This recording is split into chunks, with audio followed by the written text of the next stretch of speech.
नमस्कार दोस्तों, the fact time में आपका स्वागत है। हमारे साथ इमी चंद जी हैं जो वेल एजुकेटेड हैं। इनसे बातचीत करेंगे सन डॉक्टर गुरमीत राम रहीम सिंह जिंसा के बारे में। जो भी 4 साल पहले उनके बारे में बातें दिखाई जा रही थी, या जो भी उनके ऊपर एलिगेशंस लगाए जा रहे हैं, इमी चंद जी का क्या मानना है उनके बारे में जानते हैं इनके साथ सीधी बातचीत करके। इमी जी, द फैक्ट टाइम में आपका स्वागत है। आपका क्या मानना है सर सन डॉक्टर गुरमीत राम रहीम सिंह जिंसा के बारे में, जो उनके ऊपर आरोप लगाए जा रहे हैं, जहाँ उनके ऊपर जो 4 साल पहले बातें उठाई जा रही थी, क्या कहना चाहोगे? उसके बारे में मैं तो ये कहना चाहूँगा कि जो ऐसे आरोप लगा रहे हैं उनके आरोप के संबंध में सबूत क्या दे रहे हैं। वो सबसे मेन चीज़ यही होती है कि सबूत क्या है। आरोप तो कोई किसी भी कुछ भी लगा दे, आरोप लगाने से क्या होता है। और जिनको ये है कि भी ये ऐसा ऐसा वो जो मान रहे हैं जो उन लोगों की, तो वो आके खुद देखिए ना। जो यहाँ दरबार में आए, सच्चा सौदा तो खुली किताब है। यहाँ कितनी बार जांच हुई है, रिटायर्ड जज के नेतृत्व में यहाँ कितनी बार जांच हुई है, और क्या मिला? कुछ भी तो नहीं। तो फिर एकदम से कैसे ये सारा कुछ ऐसे हो गया। और ये आज तक की जो सरकारें थी कि सोई हुई थी, उनको पता ही नहीं था ऐसा हो रहा है कुछ। तो ये चीज़ें लोगों को सोचनी चाहिए। और वैसे भी जिस तरह के आरोप हैं, अगर एक सूझवान आदमी हो तो वो तो ये समझ जाएगा भी ये तो सारा कुछ फेक नज़र आ रहा है। बातों से पता चलता है भाई इतना कुछ कैसे हो सकता है। भी एक आदमी कोई किसी को बेवकूफ़ बना दे, मूर्ख बना दे, या उसको भर में डाल दे करोड़ों लोगों को, और वो पढ़े लिखे वेल एजुकेटेड गवर्नमेंट एम्प्लॉय, क्या आम किसान मजदूर, जो हर तरह के लोग और इसमें दरबार से जुड़े हुए हैं। और उनका ऐसा कोई है नहीं। वो जो भी आरोप लगाए हैं वो आप पता ही है कि गवर्नमेंट में कैसे किस तरह से ये कोर्ट में मामला चला और कैसे कैसे आरोप थे, और आरोपों के संबंध में क्या सबूत थे। कोई सबूत है? जो भी एलिगेशन लगता है उसमें सबूत भी होने चाहिए ना। सबूत तो किसी ने आज तक दिए ही नहीं। और ये मेरे को लगता है कि दुनिया का ऐसा पहला मामला होगा कि जिसमें कोई जो शिकायत करता है उसका पता नहीं है। ये कोई गुमनाम चिट्ठी को आधार बना करके ऐसा इतना बड़ा और सजा भी हो गई। गुमनाम चिट्ठी, और जो लिखने वाला कौन है ये पता नहीं है, तो इसको क्या कहा जाएगा? किसी को भी समझ में आ सकती है बात, तो कोई भी हो। सर, मीडिया में तो ये भी फैलाया जा रहा था, ये भी दिखाया जा रहा था कि वहाँ जाने वाले लोग पढ़े लिखे नहीं हैं, अंधभगत बुलाया जा रहा था सर उनको। ये तो मीडिया कह रहा था ना। यहाँ के देखिए ना, एक उस जिस टाइम में ये फैसला हुआ उस टाइम में सुप्रीम कोर्ट में जज थी एक बहन जो यहाँ पढ़ के गई थी। उसका बयान एक बार मीडिया में आया, उसके बाद उसका कोई बयान नहीं आया। शायद आपने गौर किया हो, आपको ध्यान में हो शायद। उन्होंने ये कहा था कि मैं उस कॉलेज में पढ़ के आई हूँ, सुप्रीम कोर्ट में जज है वो। उसके बाद वो कहीं तरजीह नहीं दी गई। जो भी डेरे के पक्ष की बात थी ना, वो कहीं भी। और ये तो गुरुजी ने पता नहीं कब से, सन 2000 से कहते आ रही हैं कभी हमारे साथ ऐसे ये ड्रग माफिया हैं या जो भी गैर कानूनी धंधे करने वाले लोग हैं वो हमारे पीछे लगे हुए हैं। तब तो किसी ने ये नहीं कहा, गवर्नमेंट ने नहीं कहा कि हाँ कौन लगे हुए हैं या ऐसे लोगों का पता लगाए। गवर्नमेंट की जिम्मेवारी नहीं बनती क्या? इस देश में जो भले काम करने वाले हैं, क्या गवर्नमेंट को उनका साथ नहीं देना चाहिए?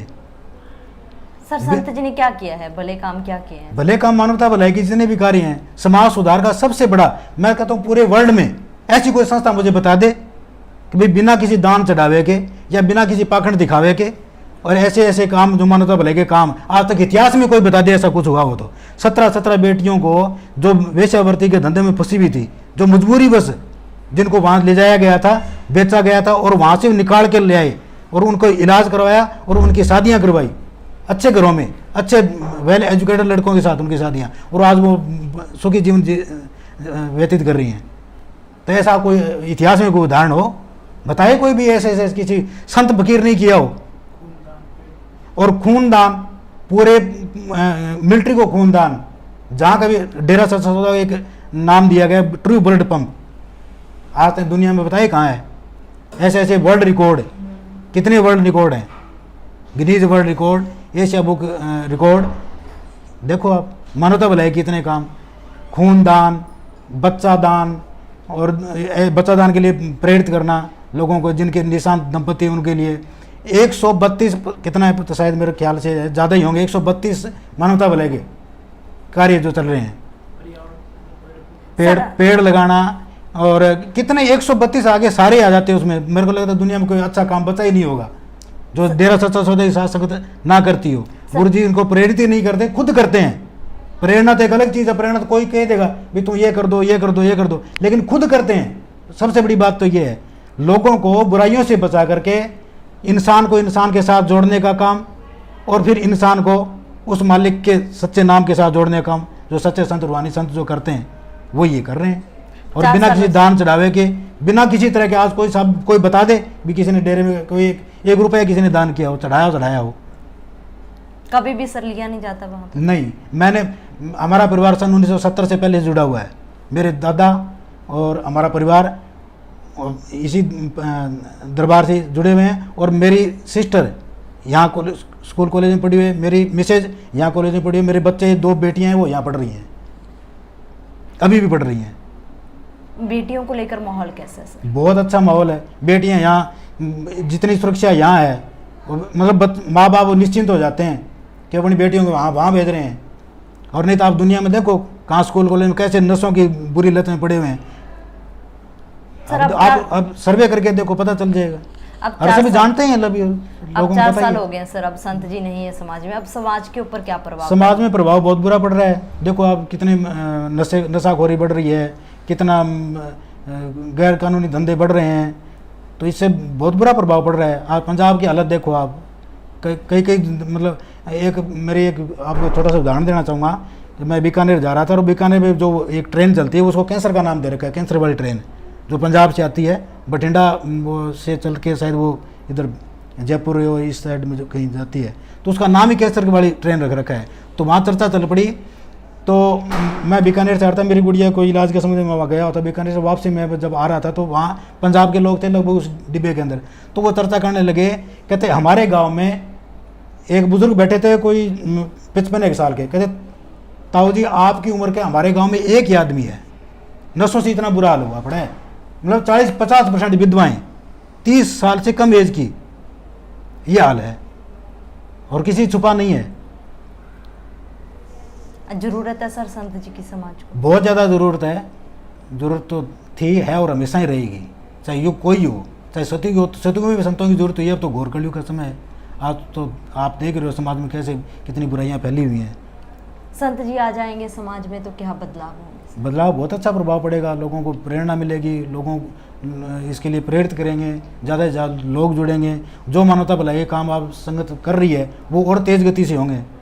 और मैं तो सरकारों से ये कहता हूँ कि उनका आप कम से कम आप इनका कोई हौसला अफजाई नहीं कर सकते तो कम से कम रोको तो मत। क्या अपील, क्या मांग करोगे सर संत जी के लिए? संत जी के लिए मांग तो हम यही कर रहे हैं, गवर्नमेंट को जो भी है सच्चाई को देखे और सच्चाई का साथ दे। जी बहुत बहुत धन्यवाद। सच सामने आना चाहिए, लोगों की अपील है, ये मांग है। ये काफ़ी समय से डेरा सच्चा सौदा में जाते हैं और बता रहे हैं कि ऐसा नहीं है जैसा मीडिया में दिखाया गया। जो आरोप हैं झूठे लगाए गए हैं, संत जी को झूठा समाज से दूर किया गया है। आज जो समाज के हालात ये जिस तरीके से बता रहे हैं कि गांव में नशे करने वाले की संख्या है वो बढ़ती जा रही है, उससे जो लोग हैं, जो नौजवान पीढ़ी है वो समाज में ख़त्म होती जा रही है। नशे की वजह से इतना बुरा प्रभाव समाज के ऊपर पड़ रहा है। छोटी छोटी बेटियां विधवाएं हो रही हैं। आज समाज एक ऐसे संत की, कैसे समाज सुधारक की मांग कर रहा है जिसने लोगों का नशा छुड़वाया हो, जिसने लोगों को, समाज को नशे से दूर रखा हो। आज आप लोग भी अपनी राय इन फैक्ट्स के लिए जरूर डालिएगा कमेंट बॉक्स